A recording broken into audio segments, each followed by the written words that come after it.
c'est un peu peut-être, du moins, j'allais dire dans la même lignée, puis je ne ferai pas tout le préambule là, qui vient avant, mais c'est aussi un moment où où j'ai osé, c'est un exercice qui a été fait cet automne. Donc, c'est vraiment très, très, très, c'est tout nouveau. Et c'est en processus, hein. Je ne peux pas dire que ça fait 18 ans que je pratique cet exercice-là puis que je l'ai canné, c'est très bon. C'est quelque chose donc, que j'ai expérimenté et qui sera peut-être à parfaire, mais que je partage avec vous aujourd'hui parce que c'est vraiment dans l'air du temps. Donc, le projet, là, la présentation que je vous offre aujourd'hui, c'est Baudelaire 3.0. Et donc, c'est une expérimentation d'une activité d'interprétation poétique à partir des poèmes de Baudelaire, mais qui visait à mettre en pratique là, de façon très, très explicite les stratégies de lecture. Donc, j'ai ça là, dans mon parcours professionnel, là, vous voyez, j'enseigne à l'université en didactique du français au secondaire, puis les stratégies de lecture, je les enseigne beaucoup. Et pour mes étudiants qui sont des universitaires qui vont devenir des enseignants, au primaire et au secondaire, on enseigne de façon très, très, très explicite les stratégies de lecture. On le fait moins au cégep, on a moins tendance à s'appuyer là-dessus, mais ça reste. Hein, quand même. Et donc, je me suis dit, on pourrait mettre en pratique là, des ateliers qui mettent davantage les stratégies de lecture de façon explicite pour les étudiants. Et là où ça devient hot, c'est que je fais ça avec l'intelligence artificielle. Donc, c'est pour ça que ça s'appelle donc 3.0. OK, donc pourquoi 3.0? Je ne suis pas sûre que tout le monde dans la salle est vraiment tout à fait au courant de comment on nomme les appellations du web. Donc, simplement, rapidement comme ça. Il y a trois phases, on va dire, pour le web jusqu'à présent. L'appellation numéro 1, le web vitrine, qui était donc un espace de diffusion pour une personne qui créait un site web et qui voulait donc afficher le menu de son restaurant et consultatif pour la personne qui était de l'autre côté du spectre et qui, donc, allait consulter le fameux menu du restaurant. Les applications qui étaient phares à l'époque, là, au moment où on a commencé à avoir un ordinateur chez soi, entre 1993 et l'an 2000, c'était, bon, c'est quoi le navigateur que je choisis? Hein, vous connaissez sans doute là, les souvenirs de Microsoft Explorer. Et maintenant, tout le monde utilise à peu près, je pense, Google Chrome. Sinon, les moteurs de recherche, là, qui dans la classe se souvient de Alta Vista? Super. Yahoo et maintenant qui ont été donc tous à peu près supplantés par Google. Si je m'en vais dans la section du milieu, je suis avec le web collaboratif. Donc, à peu près autour de l'an 2000, justement, on voit apparaître la connectivité entre les ordinateurs. Internet devient un média donc social, devient une façon de socialiser entre les gens et il devient surtout mobile dans la classe. Est-ce qu'il y a des gens qui ont un téléphone sur eux et qui traînent donc l'Internet avec eux partout où ils vont? Donc, ça s'est fait tranquillement, ça, ne serait-ce que par les blogs. Ça a été très en vogue au début des années 2000. Chaque personne avait son blog et racontait son histoire avec ça. On a vu également le peer-to-peer, peut-être que vous connaissez moins, ou peut-être parce que vous avez téléchargé de la musique sur Napster, vous avez téléchargé des films sur BitTorrent avant que Netflix arrive dans nos vies. Maintenant, ça prend une autre forme, le peer-to-peer, avec des sites qui hébergent nos dossiers qui sont lourds, avec des Dropbox ou des Google Drive, avec lesquels on peut donc partager nos fichiers qui deviennent comme dans le nuage, dans la stratosphère. Sinon, les médias sociaux, bon, que vous connaissez tous, pas besoin d'en parler. Et là, vous remarquez que depuis 2014 environ, on a une nouvelle appellation du web qui s'appelle donc 3.0 ou le web sémantique, qui est donc le web qui est marqué par l'avènement de l'intelligence artificielle. Oui, oui, 2014. Donc, vous entendez parler de ChatGPT, ça rentre dans vos vies depuis quoi, 6 mois, 1 an, gros max, mais c'était bien avant ça que l'avènement de l'intelligence artificielle est arrivé, en fait. Ne serait-ce que par votre assistant personnel dans votre téléphone, Siri, ça fait quand même là, plusieurs années, donc elle est là, cette voix, puis après ça, ben, tous celles et ceux qui ont un Google Home ou un Alexa ou quoi que ce soit à la maison. Les robots conversationnels, maintenant on le sait, ça fait vraiment partie de nos vies, mais même à part ChatGPT, vous avez certainement remarqué, lorsque vous magasinez en ligne, qu'il apparaît toujours un petit onglet de conversation. Hein, posez-nous des questions, voulez-vous parler avec quelqu'un? Mais ce quelqu'un-là, ce n'est pas quelqu'un. OK? C'est un robot qui répond, qui répond à vos questions si vous en avez. Les gens qui se sont achetés des voitures récemment, bon, les voitures autonomes, là, la voiture qui se conduit tout seul, c'est une chose, mais la voiture quand même qui reconnaît les lignes ou qui va s'arrêter toute seule en cas de collision frontale, ça fait partie donc de l'intelligence artificielle les blockchains, demandez-moi pas d'expliquer ce que c'est, mais ça a rapport avec les bitcoins, et le métavers, qui est peut-être aussi l'avenir de l'enseignement. Moi, je fais une petite prédiction. Dans pas longtemps, on aura tous des casques de réalité virtuelle, réalité augmentée dans nos classes. Donc, présentement, ça sert beaucoup pour les jeux vidéo. Hein, donc, on se met un téléphone devant la face comme ça, des lunettes, et on rentre dans un univers et on chemine dedans. Mais ce qu'on sait, c'est que de plus en plus d'applications sont développées pour l'éducation, puisque ça permet, exemple, aux étudiants en soins infirmiers de pratiquer des soins ou de faire des interventions auprès de patients sans avoir un vrai cobaye devant eux. Même chose pour technique policière. Et qui sait, on pourra peut-être jaser avec Baudelaire, qui nous répondra, tout ça. Non, sinon, des visites de musées, choses comme ça, là, qui peuvent se faire de façon virtuelle. Ça va? Donc, moi, je vais dans le 3.0. D'où vient l'idée? Donc, d'où est-ce que c'est parti? Ça vient, bon, là, je le pointe, là. Louis-Philippe et moi, on partage le même bureau au Cégep Garneau. Et lui fait faire, bon, on partage, on a plein d'idées comme ça. Puis une des évaluations facultatives que tu fais faire, enfin, des projets que tu fais faire, c'est d'illustrer un poème ou une fable de La Fontaine en dessin. Ça marche, ça se fait bien. Un étudiant est venu, il y a quelques sessions, puis il dit: Ouais, monsieur, je peux-tu le faire, genre, avec l'intelligence artificielle? Là, on était deux, on était comme: Ah, qu'est-ce que tu veux dire par là, là? De quoi tu parles? De quoi tu causes? Il dit: Bah, je sais pas, là, je vais prendre un logiciel, puis je vais faire un dessin avec ça. Ah, OK. Puis donc, je vais vous le montrer après, là, ce que ça donne comme résultat. Ah, OK. Puis là, bon, ça reste comme ça. Ensuite, ben, troisième facteur, je dirais aussi, c'est la fameuse obtention de la libération, stratégie de soutien à la réussite scolaire que nous avons obtenue donc à l'hiver passé, pendant laquelle donc, on a été invité à réfléchir à l'enseignement de la poésie pendant 3 mois, ce qui est fort bien. Et on est comme réactivé tout ça en disant: Ah, tu sais, l'étudiant, l'affaire d'intelligence artificielle, c'est quand même capoté. Donc, on avait donc à se mettre à chercher, à s'auto-former en didactique de la poésie. Et après ça, donc, pour offrir une formation à nos collègues, ce qui n'est pas petite chose. On devait comprendre les réalités liées à l'enseignement de la poésie au collégial, cibler des approches pédagogiques qui nous semblaient adaptées, améliorer les expériences de lecture pour nos étudiants et favoriser ultimement la réussite scolaire en se croisant les doigts. Il faut savoir qu'au Cégep Garneau, on a fait le choix il y a quelques années que la poésie, c'était en 101. Bang, on rentre avec ça. C'est le premier cours, c'est la poésie et c'est le genre narratif bref. Donc, on choisit généralement des textes plus courts avant de se lancer dans des romans ou les pièces de théâtre qu'on va faire plutôt en 102. C'est une approche par genre. Donc, puis je ne pense pas que tous les cégeps fonctionnent de cette façon-là, mais nous, donc, c'est notre façon de faire. Puis donc, on accueille nos étudiants avec ce qu'on croit être une des formes littéraires les plus difficiles quand même à comprendre et à interpréter. Ce que ça peut donner quand un étudiant donc se fait un dessin à partir d'un poème de Baudelaire, ben s'il a un peu de talent, prend son crayon, prend du papier et dessine, et ça donne ça. C'est magnifique. Je vous demande comme ça, est-ce que vous êtes capable de reconnaître le poème qui a été mis en dessin? Pardon? C'est Chant d'automne, exactement. Donc, si on est capable de reconnaître le poème à partir du dessin que l'étudiant a fait, on comprend que la démarche qui a été faite dans sa tête, l'imagerie donc dans sa tête pour comprendre ce poème, s'interpréter ce poème-là, ben, elle était juste, n'est-ce pas? Et donc, on a comme accès à ce qui se passe dans leur petit coco.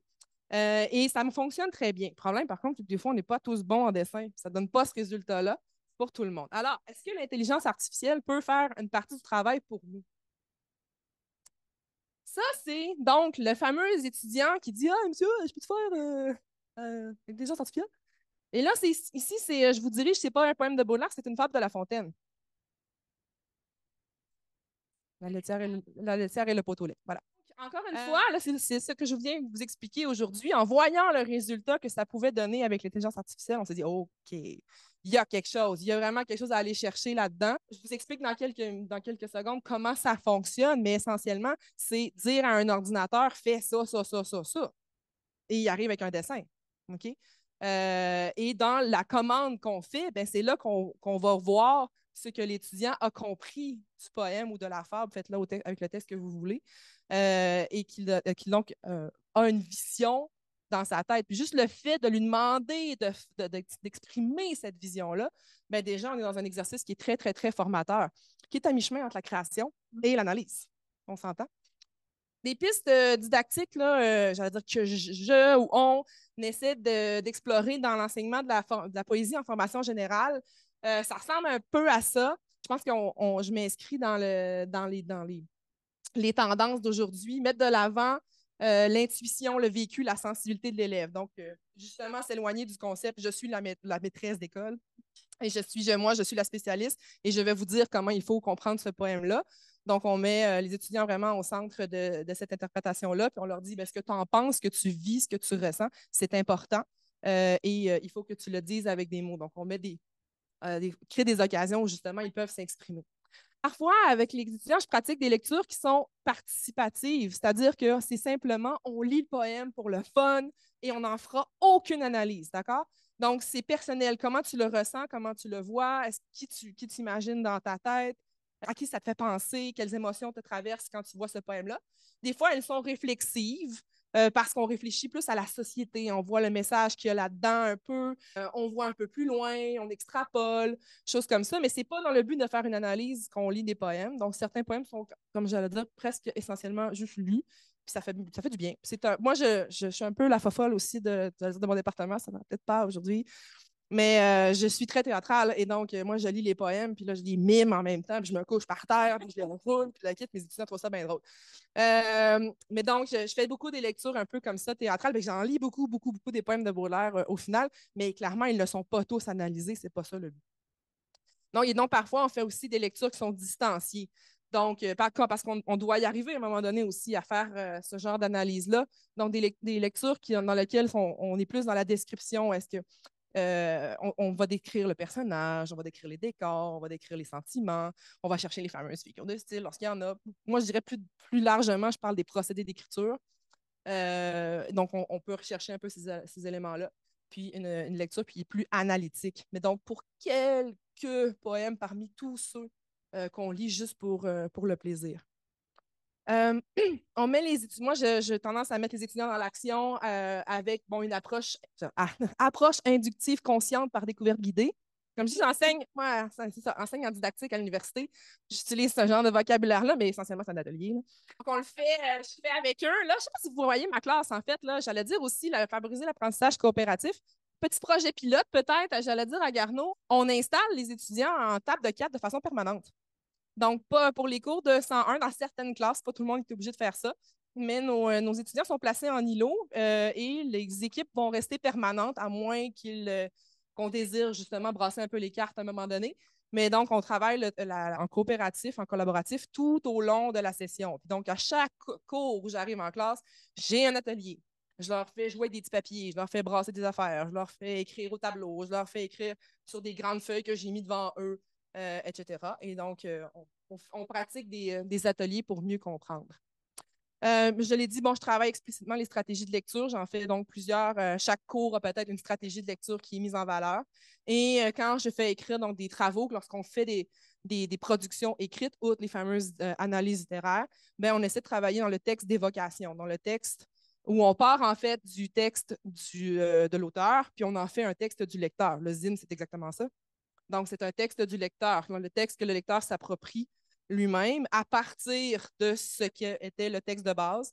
Il en fait son propre texte.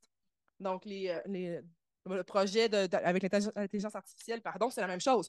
Parce que l'étudiant, dans le fond, ce qu'il va écrire comme texte, c'est ce que lui ou elle ressent par rapport à ce poème-là, de la façon dont il le comprend. Puis après ça, il va faire une petite analyse, une petite évaluation en disant est-ce que je suis satisfait ou non de l'image que l'intelligence artificielle m'a fournie. Donc, il y a comme plusieurs phases là, dans ce travail-là. On va les voir. Donc, on va les décortiquer ensemble. Puis, si vous le voulez bien, à la fin de ma présentation, on va le faire. OK? Ouais. On va l'essayer. Qu'est-ce que ça veut dire enseigner explicitement les stratégies de lecture pour mieux lire la poésie? Je pense que vous le faites de façon probablement intuitive.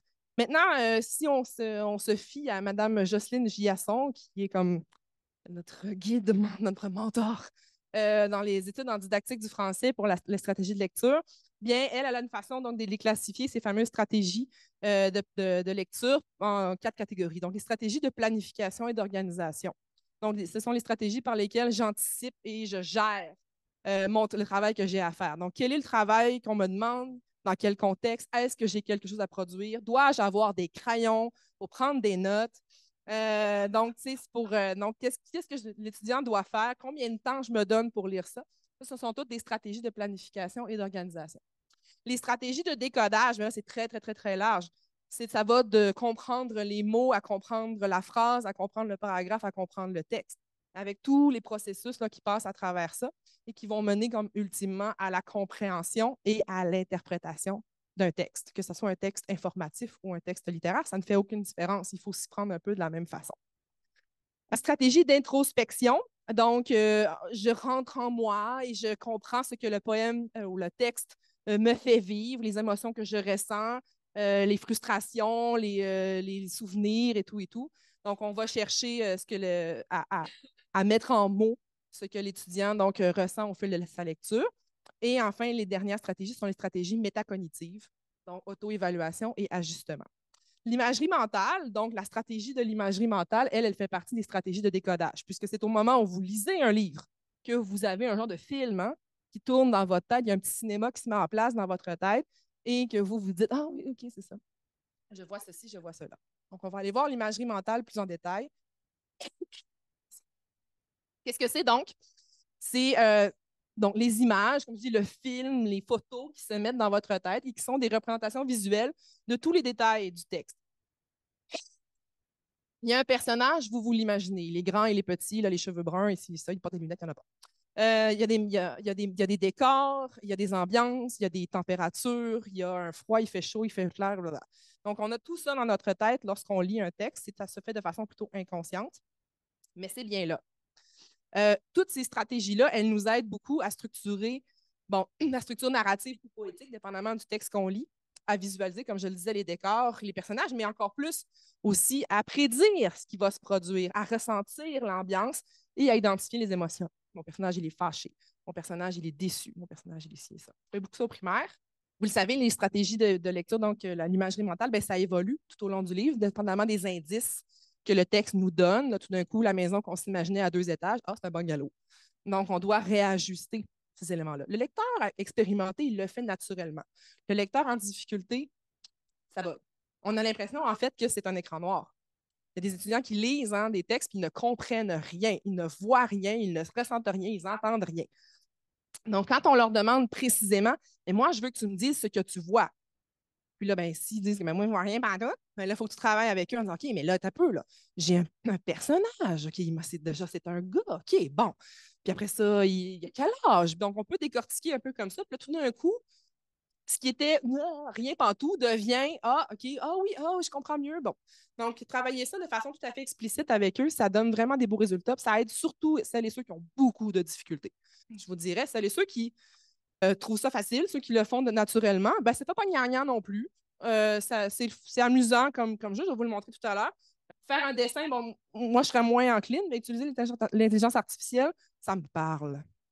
Ça contribue clairement à se connecter émotionnellement à l'histoire. On le sait tous parce que, en fait, ce qu'on ressent souvent, c'est lorsqu'on va voir un film. Hein.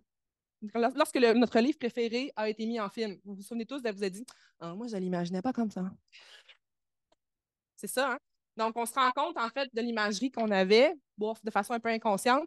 Finalement, lorsqu'on se rend compte que le réalisateur du film ou le directeur du casting n'avait pas la même vision que nous, ça peut nous plaire ou ça peut nous déplaire, dépendamment. En quoi l'intelligence artificielle, donc, est-ce qu'elle est pratique pour mettre en pratique justement l'imagerie mentale? À quoi ça va nous servir? Bien, écoutez, l'intelligence artificielle ne comprend pas encore la langue métaphorique de la poésie. Moi, j'ai des étudiants à Ratoureux, ils ont dit bah, je vais juste retranscrire le poème dans le truc de l'intelligence artificielle, puis ça va me donner quelque chose. Non, parce que le poème, l'intelligence artificielle, elle ne comprend pas le langage métaphorique. Un exemple. Dans le poème Le goût du néant, il y a morne esprit, autrefois amoureux de la lutte. Ben là, on a un ring, puis on a 2 boxeurs. OK? Donc, l'intelligence artificielle ne comprend pas le langage métaphorique ne comprend pas des fois les doubles sens pour certains mots. Donc, on est là pour ça. L'étudiant, donc, doit traduire, doit euh, mettre en mots les subtilités du poème, doit dire au robot, ben, fais ça, là. Écris-moi telle chose. Et ce qu'on verra aussi, c'est justement, c'est que l'intelligence artificielle, c'est un robot, et donc, il obéit à des commandes qui sont très, très, très précises. Certains étudiants l'ont appris à leurs dépens parce que leurs commandes étaient beaucoup trop larges, beaucoup trop floues, beaucoup trop, à la limite, même métaphoriques, deuxième sens. On va en voir quelques exemples tantôt. Et donc, ils ont appris à mieux comprendre qu'il fallait être bien, mais bien précis dans ce qu'on faisait. C'est ça que j'ai envie de dire, ben, ça aide pour les analyses littéraires. Parce que des fois, tu as écrit quelque chose que tu pensais que c'était clair, mais finalement, ça l'est. Aussi, une espèce de image, on dirait, typique de ce que c'est l'intelligence artificielle. On voit toujours une espèce de femme super belle avec un tête de robot en arrière. Mais non, moi, j'essaie de vous dire que dans le fond, c'est une expérience artistique aussi innovante. On rentre quand même dans le domaine des arts avec ça, pas juste les arts littéraires, mais les arts visuels également. Les étudiants ont vraiment à solliciter leur créativité artistique en questionnant le texte, mais aussi en exprimant leur vision, en parlant de ce qu'ils voient, ce qu'ils veulent, ce qu'ils aiment, ce qu'ils trouvent beau. Donc, il y a vraiment un côté esthétique qui va là-dedans, que j'aime beaucoup. On le voit beaucoup, on le voit moins dans ce qu'ils écrivent dans leurs commandes que de ce qu'ils écrivent comme commentaire à la fin. Ils vont dire c'est beau, j'aime ça, ça me fait penser à tel truc. OK, puis là, ils vont bâtir là-dessus, ils vont avoir comme une proposition qui va va aller chercher quelque chose dans leur fibre esthétique sans qu'ils s'en rendent compte et donc ils vont aimer ça. Nul besoin d'avoir du talent en dessin, je l'ai déjà dit. L'approche, elle est participative, elle est immersive, c'est-à-dire qu'il faut s'y mettre. Tu ne peux pas juste attendre que le professeur te dise ce que le poème veut dire. C'est toi donc qui dois être aux commandes de l'ordinateur. Et ce qui est quand même assez chouette, c'est que même si donc, tu te sens au volant de la chose, ben, entre le moment où vous allez cliquer sur Generate et le moment où vous allez recevoir votre image, vous êtes dans le néant. Vous savez pas. Ça va être une surprise. Hein? Vous avez un cadeau devant vous et vous allez le déballer. Ça va peut-être donner quelque chose que ah oui, c'est ça que je voulais. Yeah. Ou des fois, ça ne sera pas ça du tout. Et donc, l'espèce de petit flottement qu'il y a entre les deux, l'incertitude qu'il y a ici, elle est jouissive. Après ça, ben, c'est cool. Bon, il faut se le dire, c'est cool. Bon, OK, c'est ça. Parce que, en fait, je pense que tout le monde, bon, ChatGPT, les étudiants connaissent ça, ils l'utilisent, nous, c'est notre ennemi. Mais pour ce qui est d'un logiciel de génération d'images, ben, en tout cas, là, bon, je vous dirais cet automne, les étudiants étaient comme hein, on peut faire ça? Oui, on peut faire ça. Puis là, ils ne savaient pas trop comment ça fonctionnait. Mais ça a clairement piqué leur curiosité à cet exercice-là. J'ai envie de dire, est-ce que ça pique la vôtre? Est-ce que vous avez envie d'essayer de voir de quoi ça peut avoir l'air? Je vous montre un peu c'était quoi la tâche, OK? Donc, quelle forme ça prenait? Moi, je leur demandais, ben, choisis-moi ton poème préféré de Baudelaire. Donc, je n'ai pas imposé un poème, je leur ai demandé de prendre leur préféré. J'ai dit, je préfère que vous en preniez un parmi ceux qu'on a lus tout au long de la session, mais ça peut être celui de ton choix. Puis après ça, tu me justifieras pourquoi tu as choisi celui-là. Donc, c'est quand même assez chouette. Qu'ils me disent, ben, moi, c'est celui que j'ai préféré. Puis là, des fois, la raison pour laquelle ils l'ont préféré, c'est parce que c'est la fois où tu t'es roulé par terre, je trouvais ça bien drôle. C'est en effet de mon poème préféré. Ou alors, non, celui-là, il me parle pour X, Y raison. Ça, c'est toujours intéressant. Ça n'a pas besoin d'être long, mais moi, j'aime quand même savoir qu'il y en a quelques-uns là-dedans qui peuvent dire que c'est leur préféré. Et après ça, je leur dis, ben, maintenant, il faut que tu te crées une image mentale. Il faut que tu te dises dans ta tête, ça ressemble à quoi quand tu lis ce poème-là, quelles images vois-tu? On va sur Internet et on ouvre le site Stable Diffusion Web. C'est le site qui a été choisi, pas parce qu'il est le plus performant ou qu'il offre les meilleures images, mais c'est vraiment parce qu'il est gratuit, parce qu'il est ultra simple à utiliser et parce qu'on a la possibilité de l'utiliser sans s'inscrire et sans marquer aucune donnée personnelle. Moi, je trouvais ça important. Il y a des logiciels beaucoup plus performants. Je pense que je vais le nommer là, c'est DALL-E. Vous connaissez DALL, trait d'union I, qui est dans la même famille que ChatGPT. OK? Ouais. C'est un logiciel payant. OK? Donc, c'est 20 par mois. C'est ça. C'est vrai que ça donne des beaux résultats, mais moi, je suis vraiment pas prête à dire qu'on utilise ça en classe. Peut-être aussi parce que l'étudiant va vouloir rentabiliser son 20 euh... on y va pour le gratuit, OK? Il y en a d'autres en passant des logiciels de génération d'images. Vous ferez vos propres recherches. Je peux te dire ça? OK. Vous, donc, on va l'ouvrir tout à l'heure. Vous prendrez vos ordinateurs. Quand j'aurai terminé, on prendra les ordi, on le fera. Donc, vous devez créer une commande. Donc, il y a un petit endroit, c'est écrit en anglais, mais ça s'écrit prompt. Donc, vous devez créer un prompt, en français, traduisons ça par une commande, où vous allez écrire donc une description de ce que vous voyez dans votre tête. Et là, ça prendra la forme que ça prendra, vous y improviserez. Mais donc, on doit y inscrire certains paramètres si on veut que ça ait l'air de ce qu'on veut que ça ait l'air. Donc, est-ce que ça prend donc des personnages, des objets doivent-ils être là? C'est quoi votre décor? C'est quoi les couleurs? La luminosité, l'ambiance, les émotions, etc. On peut écrire une commande en français. Même si le site est en anglais, ça n'a aucun impact. L'intelligence artificielle comprend le français. On va vous demander de choisir un style artistique. Vous verrez une bande défiler à droite. Expérimenter si vous le voulez, avec d'autres styles artistiques. C'est peut-être pas toujours facile de comprendre quels sont les styles artistiques en question. Peut-être aussi commencer par celui qui est par défaut. Ça fonctionne bien. Sinon, celui que mes étudiants aimaient beaucoup, c'était photographie, qui donnait vraiment des bons résultats. Et après ça, on clique sur Generate et on attend. Parce que ça prend quelques minutes. Ça dit le temps, mais c'est toujours un peu plus. Et donc, après ça, on va avoir le résultat. Ça va? Donc, comme je vous dis, on l'essaie tout à l'heure. Pourquoi les fleurs du mal? Pourquoi faire lire, je veux dire, un texte écrit par un vieux gars il y a longtemps? Ben parce que pour justement travailler les stratégies de l'imagerie mentale, c'est vraiment parfait. OK? Les fleurs du mal, bon, je lis mon texte, mais grande richesse descriptive. Là. On s'entend que Charles Baudelaire essaie d'écrire des décors, des paysages, des personnages, ça va bien. Des images qui sont puissantes, qui sont déjà présentes. Là, j'ai mis Spleen là, 78 à côté. Je vous le lis tantôt, mais vous allez les voir. Les images, elles sont là. Il n'y a pas besoin de les inventer, elles sont là. Ça regorge de métaphores et de symboles. Si vous êtes du genre à enseigner les fleurs du mal puis que vous enseignez justement les symboles, ben, les étudiants aiment beaucoup justement mettre les symboles, l'eau, le feu, la terre, l'air. Ils aiment beaucoup le représenter dans les commandes qu'ils écrivent. Nombreux détails sensoriels. Il fait froid, il fait chaud, il fait ci, il fait ça. La clarté des émotions, généralement, on les voit. On peut même les lire, là, marqué là, angoisse.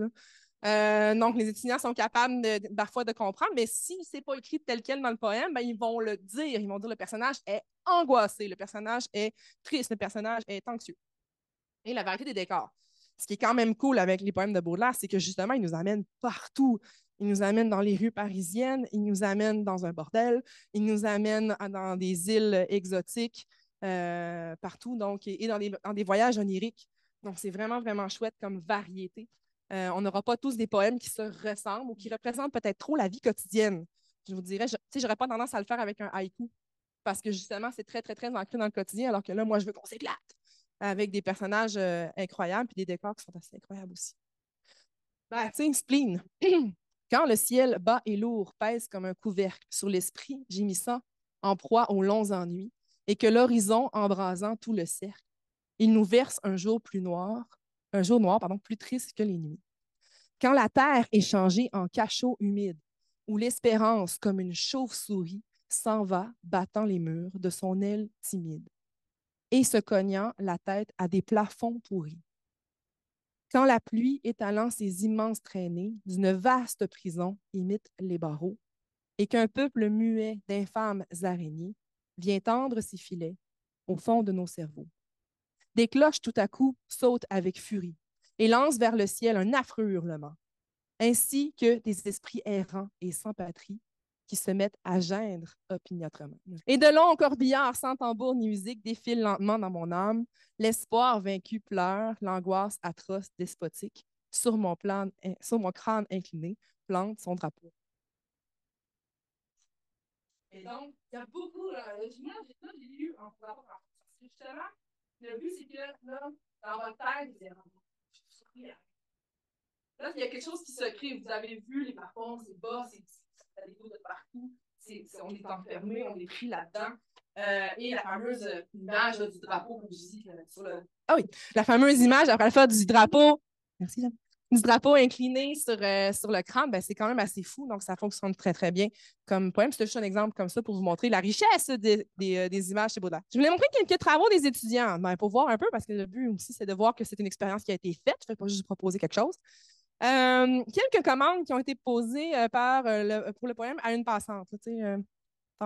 éclair, puis la nuit. Bon. Euh, étudiant numéro 1, Fabien. À Paris, au 19e siècle, un homme est dans une rue très fréquentée. Il voit une femme magnifique au loin qu'il regarde fixement. L'homme tombe amoureux, mais ne va pas la voir. On comprend le regret et la tristesse sur son visage. Il a bien compris? Il raconte un peu, il est narratif, là. Fabien, il tombe amoureux, mais il ne veut pas la voir. Bon. Il raconte un peu une histoire. On va voir après, je vais vous montrer les 3 images, puis vous me dites à laquelle ça s'associe. D'accord? 2, c'est Nikki. Nikki dit: un homme a perdu de vue la femme qu'il aimait et qu'il trouvait énormément belle. Il a un sentiment de regret en pensant qu'il ne la reverra jamais.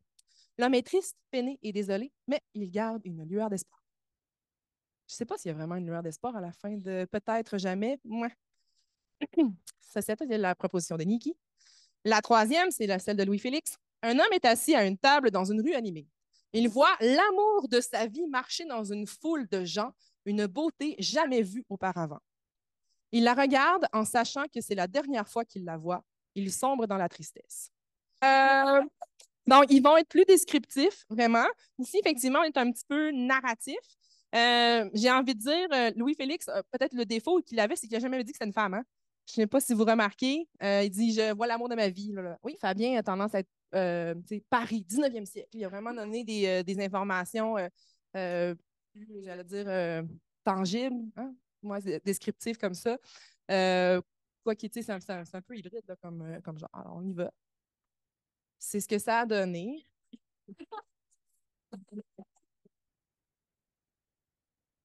Donc, on se rappelle que les étudiants sont Fabien, Paris 19e siècle, Niki, qui était au milieu, qui parlait donc, je peux le ramener. Niki, un homme a perdu de vue la femme qu'il aimait, qu'il trouvait énormément belle, le sentiment de regret, blablabla.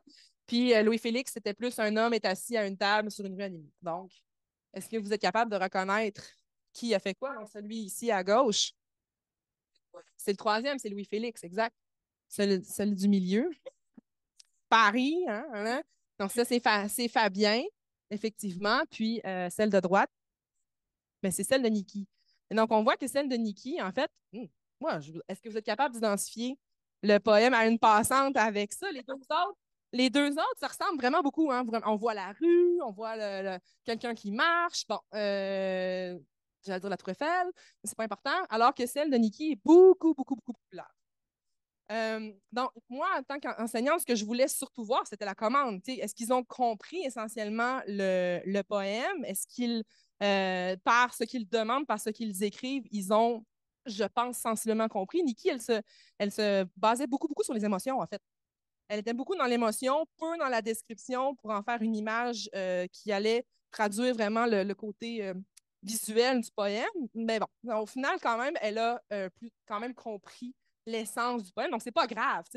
L'image qu'ils ont présentée à la fin, c'est pas quelque chose de négatif ou quoi que ce soit. Puis après ça, ils vont faire une évaluation de leur image. Ils vont écrire en disant ben je suis content ou je suis pas content, c'était pas ça que je voulais, il me semble qu'on voit pas telle chose, etc., etc. Il y a des commandes qui n'ont pas passé. Il y a des commandes qui ont amené. Bon, c'était pas un travail qui valait beaucoup, beaucoup de points. Hein, mais on comprend que je voulais plutôt faire quelque chose de formatif. J'ai mis une petite carotte au bout avec un 5 là. La prochaine fois, je pense que je vais y aller avec davantage de points. Il y en a qui ont pris ça très, très, très au sérieux puis qui ont mis beaucoup, beaucoup d'ardeur à faire leur travail. Pour d'autres, c'était pas le cas. Donc, ici, pour yeux fermés, chaleur, automne, saint, rivage heureux, feu, soleil monotone, île paresseuse, Carmin. Qu'est-ce que l'étudiant a fait ici? Il a transcrit complètement les mots du poème. J'avais dit de ne pas le faire. Bon, ça n'a pas donné des bonnes notes. En fait, c'est pas grave parce que ça donnait que ça, c'était la première commande qu'elle a faite. Puis là, après ça, ben, elle a dû se réajuster parce que ça donnait n'importe quoi. Après ça, la troisième, c'est pas que les. Bon, un monsieur vieux, triste, anxieux de l'avenir, il aimerait revenir à lorsqu'il était jeune, il pense à sa jeunesse et qu'il est sur le point de mourir. Moi, je suis quelqu'un qui doit dessiner ça. Il pense à des fleurs nouvelles. Il y a de la pluie qui creuse des trous qui ont la forme de tombeaux.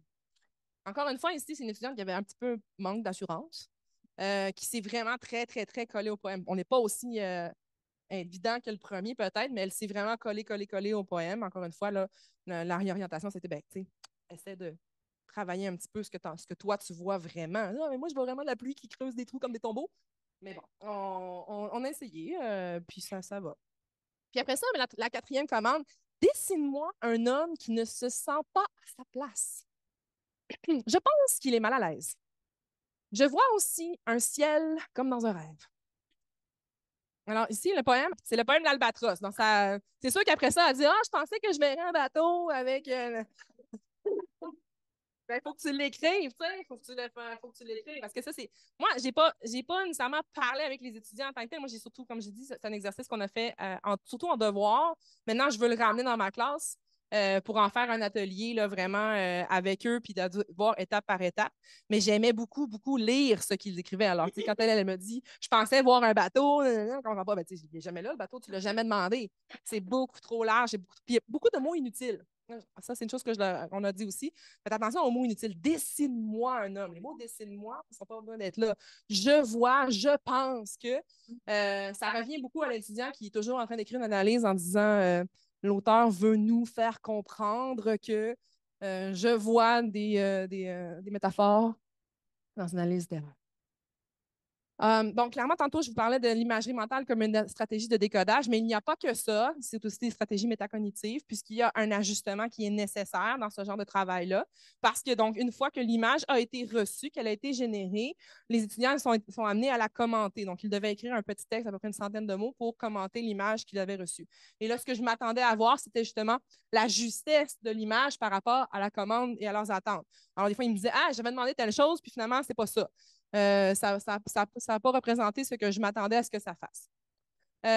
L'exactitude de la transposition du message du poème. Donc, les étudiants, parfois, ils vont dire: Ah, moi, je sais que dans le poème, le personnage, il est triste, mais là, je me rends compte que dans le poème, ça ne montre pas ça. Le personnage n'a pas un visage triste.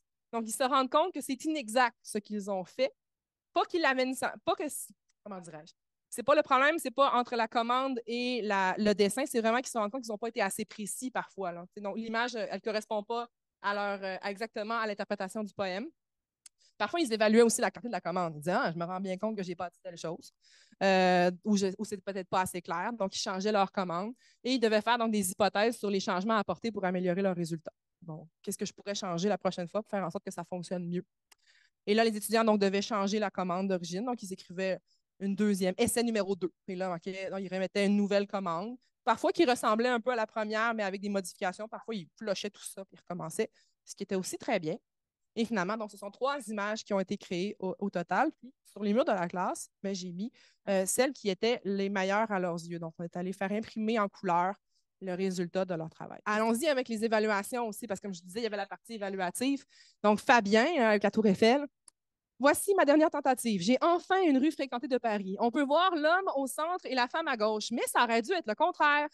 C'est la femme qui marche, pas l'homme. Je suis déçue qu'on ne voit pas l'émotion sur le visage de l'homme et surtout la Tour Eiffel qui n'existait pas à l'époque du poème. J'avais mis, ils avaient bon, parlé de Paris, mais ils ne voulaient pas nécessairement la Tour Eiffel. Bon, petit cœur. Euh, Nikki, avec le qui était un peu penché, cet essai est satisfaisant. Donc, vous voyez, elle est contente de ce qu'elle a fait. L'émotion qui traverse le poème est le regret. Car il n'a pas pu se rapprocher de la femme qui lui a fait tant d'effets. Il est déçu et se met à l'écart. Ce sont les sentiments que je voulais faire ressentir dans cette image. Je trouve que c'est authentique. Alors, tu sais, si moi, je trouve que l'image est comme, ouais, mais ça veut pas, c'est pas grave, c'est pas mon imagerie à moi, c'est la sienne. Puis quand j'ai accès à ce qu'elle pense, ben, elle dit: Moi, c'est le regret, parce qu'il passe, puis elle a un peu raison. Donc, ça va. Et là, Louis-Félix: Ma dernière image est parfaite. C'est exactement ce que je m'imagine en lisant le poème. On voit la femme se perdre dans la foule après avoir fait tomber l'homme en amour. On voit bien que l'homme est en train de penser à celle qui a chamboulé son cœur. C'est ce qu'on ressent en lisant le poème. C'est à la fois sombre et obscur, mais il y a une lumière apaisante, comme de la mélancolie. Mais c'est bon. Alors, encore une fois, comme je disais, c'est pas important que je trouve que l'image soit belle ou non, ou réussie ou non. C'est ça. Ça, c'est de la matière. Ça, c'est bon.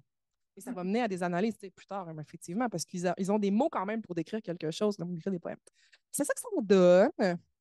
Donc, moi, ça faisait partie du 5 c'était d'aller à la coop et payer un petit 50 sous pour faire imprimer les images en couleur. Puis moi, j'ai pris la peine de les coller sur les murs de la classe qui sont autrement très laids, avec une couleur louche, pêche. Et donc, j'ai transformé cette classe en galerie d'art et j'ai osé laisser mes affiches là pendant la moitié de la session sans demander la permission à personne. Cette activité-là, je l'ai fait faire plus en devoir. Je l'ai présenté, j'ai fait un exemple avec eux, devant eux, je l'ai modélisé, mon exemple. Après ça, je leur ai dit, maintenant, c'est une démarche qui est un peu plus individuelle et donc, vous allez aller chez vous et c'est à remettre dans 2 semaines. Donc, on est revenu avec ça, puis les travaux étaient remis, puis ils m'ont remis l'image. On en a parlé un petit peu brièvement, mais peut-être pas assez à mon goût. C'est pour ça que je dis que maintenant, si je fais un post-mortem, j'ai des choses que j'ai envie de changer pour amener davantage cet exercice-là en classe. Mais, tu sais, bon. J'ai envie quand même qu'ils en aient une partie de façon plus rétrospective à la maison. Donc voilà, je veux dire, c'est ce que j'ai dit tout à l'heure pendant la moitié de la session. Donc, ça s'est fait à la relâche. Tout ça, c'était un travail de relâche qu'ils avaient à faire. Et les œuvres, donc, ont embelli notre classe. Puis là, ils disaient, ah, donc, puis il y avait quand même quelque chose d'intéressant à aller voir. Moi, je rentrais dans la classe, puis je les voyais qui regardaient les travaux des autres. Ah, ça me ressemble. Ça ressemble à ça. Que moi, je n'avais pas vu ce potentiel-là à la base, mais après ça, maintenant, je me dis, OK, il faut qu'on revienne et qu'on compare ces photos-là ensemble. Peut-être qu'on s'amuse à décoder c'est quoi le poème. Je ne sais pas encore. Mais je pense qu'il y a quelque chose à faire en retour aussi. C'est quoi les avantages bon, d'utiliser ce genre d'exercice-là avec eux, cet atelier-là? Bien, clairement, je pense que je l'ai dit, là, ça renforce les stratégies de l'imagerie mentale, la stratégie de lecture. Ça la met vraiment de façon explicite. Là, je leur dis, c'est ça qu'on va faire. L'association avec une image, ça facilite vraiment la compréhension, donc ça aide les étudiants qui ont des grandes difficultés et ça aide donc à s'imaginer les éléments narratifs, émotionnels et symboliques du poème. Ça aide à s'engager aussi, je pense, davantage dans le poème. On se sent plus impliqué, il nous appartient, on se l'approprie, justement, ce poème-là. L'investissement actif de l'étudiant dans une opération d'évocation, je parlais tout à l'heure, là, les fameux textes qu'on fait faire qui deviennent donc plus le texte de l'auteur, mais le texte du lecteur. Donc, on se met, donc, on crée notre propre interprétation d'un poème, puis le texte qu'on en écrit, donc, il nous appartient, il est à nous, puis c'est pas une analyse dans laquelle on veut dire ce que l'auteur a voulu faire, hein, mais bien ce que nous, on en ressent, ce qu'on en comprend, ce qu'on voit. Donc, sa propre réflexion consciente, une transcription de l'image en mots, ça, c'est déjà pas facile. La réception, l'appréciation de l'image, est-ce que je suis content, est-ce que je suis pas content, et les ajustements à la situation, puis les correctifs qu'on veut faire aussi. Ça stimule aussi, comme je le disais tout à l'heure, la réflexion sur les choix artistiques et interprétatifs qu'on fait. Donc, quand l'image arrive, là, vous allez voir, des fois, ça nous amène ailleurs. On fait hey, ah, j'avais pas vu ça comme ça, mais là, là, ça m'amène ailleurs. Ah, j'aime ça. Donc, tu sais, l'espèce de flottement qu'il y a, que c'est pas tout à fait précis, c'est parfait. Parce que justement, ce côté, je ne vais pas dire aléatoire, mais qui va nous surprendre, ce que l'étudiant en fait après ça, il va me dire oh, je n'avais pas vu ça comme ça, mais c'est encore mieux. Donc, des fois, c'est vraiment ça qui est intéressant, c'est déstabilisant. Puis, l'espèce de processus de va-et-vient qu'on va faire plusieurs fois entre mon image de poème, mon image de poème, mon image de poème. Mais ça aussi, c'est vraiment intéressant, puis ça aide vraiment beaucoup, beaucoup à s'approprier le lecteur, la lecture et le poème. Donc, pardon. Qu'est-ce qui n'a pas fonctionné, là, des fois? L'intelligence artificielle, là, pour transmettre l'émotion, c'est pas fort. Donc, la profondeur de l'émotion, ça a toujours l'air un peu figé. Les étudiants m'ont dit justement, ça a l'air justement artificiel. C'est pas, c'est correct, là, je veux dire, on vit avec ça, c'est correct, ça reste des images qui font un peu fichier, pas comme des photographies, hein, on ne sait pas sentir l'émotion authentique. On sait que c'est fait par ordinateur. Il faut travailler beaucoup pour raffiner les commandes. Puis là, c'est un peu là où je me suis un peu, je ne vais pas dire tiré dans le pied, mais en disant 3 commandes, mais il y a des étudiants qui ont dit ben moi, je ne suis pas capable d'atteindre le résultat que je voudrais atteindre, puis ils ont été un petit peu frustrés par ça. Ils auraient voulu en faire plus. Ce qui me fait dire ben, je pense que je ne limiterai pas justement la commande à 3. Je vais leur en demander 3. La première, une au milieu, puis la dernière, ce qui est satisfaisante selon eux. Ils en feront 3 s'ils veulent rien qu'en faire 3, je m'en fous. Puis ils en feront 50 s'ils veulent en faire 50. Au final, ça ne changera pas grand-chose, mais je pense que l'expérience va être plus satisfaisante pour les étudiants qui n'ont pas eu des résultats satisfaisants après 3 essais, et il y en a eu quand même quelques-uns. Stable Diffusion, c'est un site gratuit, ce n'est pas un site parfait. Il y avait de la difficulté à prendre en compte tous les paramètres que les étudiants écrivaient. Okay, donc, j'en ai quelques-uns qui, des fois, étaient comme, ben voyons, j'arrête pas d'écrire que je veux avoir telle affaire, puis c'est pas ça que j'ai. Alors, des fois, c'est un peu ardu. Là, plus la commande est compliquée, plus on n'aura pas ce qu'on veut. Donc, On s'endort. C'est ça. Donc, plus la commande est compliquée, plus ça va donner des résultats moyens. Donc, des fois, il faut comme, c'est ça, je disais, des fois, faire simple, c'est quasiment mieux. Faire ça simple. Euh, parfois, le logiciel s'est avéré non fonctionnel pour une raison que je ne peux pas m'expliquer. Ça donnait des images noires après plusieurs minutes. Et disant, ah, j'arrive. Mais j'ai eu donc des courriels de panique la veille, évidemment. De la remise du travail, je ne sais pas, il y avait trop de trafic sur le logiciel, je ne sais pas trop. Mais donc, ça faisait un bug là, que je ne peux pas contrôler. Je n'ai pas de solution à ça. Est-ce que je change de site? Je ne sais pas. Puis Stable Diffusion ne produit qu'une seule image à la fois, ce qui n'est pas le cas de d'autres logiciels de génération d'images qui vont t'en proposer plusieurs. Et donc, tu peux choisir, puis après ça, raffiner à partir de ça. Stable Diffusion t'en propose une. Puis après ça, ben, tu ne peux pas dire, ah, OK, prends ça, là, puis garde ça, telle affaire, puis change telle affaire, puis mets telle affaire. On repart toujours un peu à zéro. Donc, on peut faire copier-coller de la même commande, puis changer quelques mots, mais c'est vraiment le mieux qu'on peut faire. Mais on repart toujours avec une nouvelle image qui va quand même, somme toute, se ressembler. Mais c'est comme ça que ça fonctionne. C'est ça. Donc, on est un peu. Je travaille avec la technologie que je ne possède pas, puis je ne peux pas changer. Mais bon, l'exercice est là quand même pour ça. Loïc a dit d'ailleurs, je constate que ce n'est pas demain qu'on va se faire remplacer par un ordinateur. Il y a eu beaucoup de frustration. Il pensait qu'il donnait une commande bien claire, bien simple. Puis là, il disait, hey, on l'est pas. Bon. Fait que, c'est ça. Il a fait parler de ses émotions, puis c'est bien correct. Puis c'est ça. On a vécu avec ce logiciel-là de façon ludique. Là. C'était pas le. Excuse-moi avec ça. Les changements que je voudrais apporter, donc j'en ai déjà dit un petit peu. Moi, je voudrais donc davantage intégrer ce projet-là dans la classe. Mais comme je vous dis, là, moi, j'étais en essai total. Là, je me suis lancée là-dedans sans trop savoir où je m'en allais. Je ne veux pas le refaire simplement en devoir. Je pense que c'est important qu'il y ait une partie qui soit faite en classe. Comme j'ai dit, je l'avais modélisé devant eux. Après ça, ce que j'aimerais faire, je pense, c'est de le ramener à mi-parcours. C'est de les ramener en classe avec un dessin intermédiaire et avec les commandes et tout ça, et que dans leur groupe de 4, ils se auto-régulent. Ils se auto ah, ça j'aime ça, ah, tu peux faire telle chose. Donc, peut-être avoir, justement, j'ai dit que je travaillais en coopération, peut-être qu'à mi-chemin, s'ils pouvaient justement faire des commentaires sur le travail de l'un et de l'autre, ça pourrait être fort intéressant. Donc, ça pourrait être quelque chose. Il faut que j'explore les styles artistiques. Parce qu'il y en a, vraiment, ils ne comprenaient pas toujours ce que ça voulait dire style Renaissance. Mais je ne comprends pas pourquoi. J'ai toujours une affaire qui se passe à ce moment. Parce que tu as écrit Renaissance, dude. Ça ne marchera pas. Donc, explorer ça avec eux ou ne pas limiter le nombre de tentatives, je l'ai déjà dit. Faire un atelier plus élaboré, finalement, en lien avec l'exercice.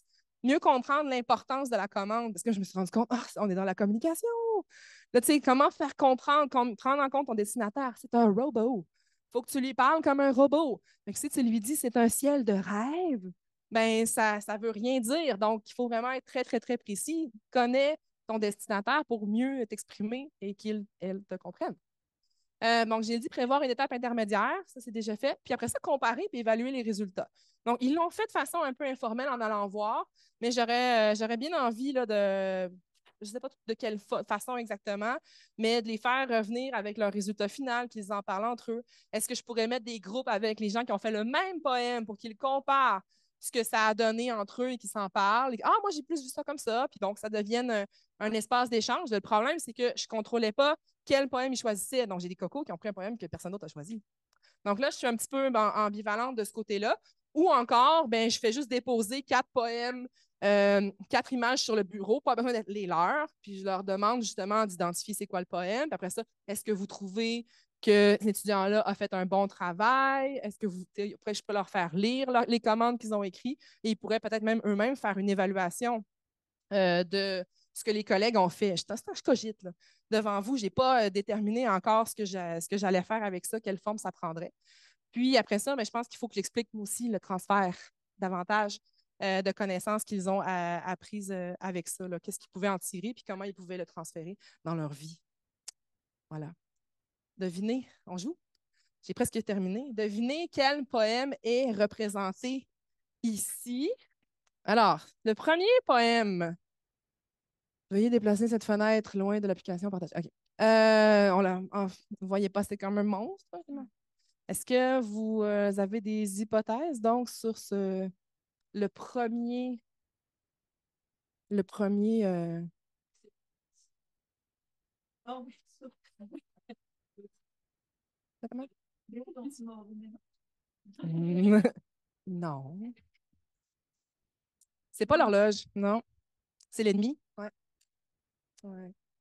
L'ennemi, ouais. Le deuxième, donc en bas. Ouh! C'est sûr que vous n'avez peut-être pas tous les poèmes de Baudelaire en tête comme moi je peux les avoir. C'est pas celui qu'on fait peut-être le plus lire. C'est une femme et elle a l'air morte.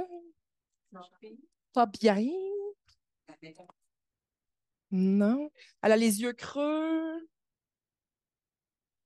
Oh, ma muse, nana, comment vas-tu donc ce matin? C'est la muse malade. Ouais. Qu'as-tu donc ce matin? Le nana, t'as-tu versé des yeux? Ah, bon, je ne me rappelle plus par cœur. Ouais, non, non, c'est la muse malade, là, dont les yeux sont devenus creux et qui ne voit plus bien, qui ne produit plus de poésie. Et celui à droite, qui est magnifique quand même, hein? C'est le serpent qui danse. Exact. Ma petite cliquette. C'est beau, hein? Donc, les résultats, là, bien entendu, j'avais 150 images que j'aurais pu vous montrer, fois 3, puisque chaque étudiant a produit c'est ça, 3 images chacun. Ça fait quand même, ça faisait beaucoup. Bon, alors voilà, on avait les réponses qui étaient censées s'afficher au moment où vous les disiez. Et là, ben, après ça, moi, j'ai pas mal terminé, en fait.